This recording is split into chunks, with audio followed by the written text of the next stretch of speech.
Hello everyone, I'm Becky. Welcome to our channel. The Olympic Games is getting started. One company is quietly supporting the Games, providing skincare and sunblock to athletes. That is L'Oreal, whose owner is the most wealthy woman in the world. L'Oreal is seen as an affordable brand by most people, but in fact the group also offers luxury brands such as Armani and Valentino in terms of skincare products, makeup, and fragrances. The owner of L'Oreal is the most affluent woman, thanks to her loving husband who can help her overcome anxiety. They got married in 1984 and celebrated their 40th anniversary a few weeks ago. Strong family ties have led to her success at work, and the story started 70 years ago. She was born in a French upper-class family. Her grandfather founded L'Oreal. Her mother followed her grandpa's footsteps and was once the most wealthy person in France. And her father was a foreign minister. As the only child, he inherited her parents' estate. She dated the heir of a big name in the auto industry, and her parents introduced her to young people from high society, including the son of a banker. She said, if someone wanted to marry me just because I had money, I would have seen it. I waited a long time for my husband, and I know that it wasn't the money that attracted him.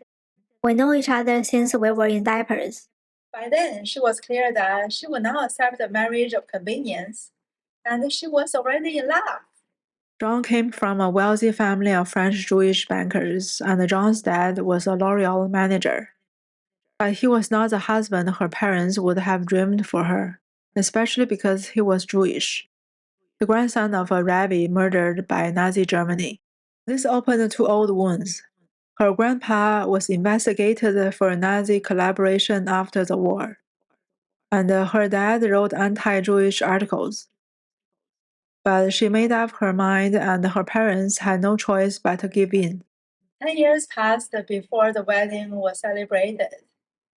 It was privately held in the city north of Florence, and after that, a lavish reception was held in Paris, attended by French top brass. From that moment on, John became really involved in the company. He has been a member of the board of directors for L'Oreal and the company's vice president for years. He and his wife co-founded a holding company which is the largest shareholder of L'Oreal, and he serves as the CEO. He's also the vice president of the family's foundation. He has two adult sons, and they both joined L'Oreal as board members. Her eldest son tweeted a photo, and it seems that she and her mom were getting along with each other. But that's not the case, especially in her mother's later years. Photographer Banier is 4 decades younger than her mother, and yet he became her mother's close friend. He received over 1 billion euros in gifts, including a Picasso from her mother. Banier was allegedly named as the sole heir to her fortune. She erupted and sued the photographer for abuse of weakness. The trial lasted for 10 years, and the judge ruled that Mother suffered from dementia. She was placed under the control of her daughter and two grandchildren. She won the case but hurt her mother's feelings. After media reported the case, almost everyone knew that her mother was too old to look after herself. Her mother said, My daughter could have waited patiently for my death instead of doing all she can to precipitate it. but she did do something that made her mother proud of her. Under her management, the family business is thriving. Forbes magazine says that the stock price is soaring so much that her net worth is over 100 billion. And she is the first woman who has done that on the planet. And she is also the most wealthy woman in the world.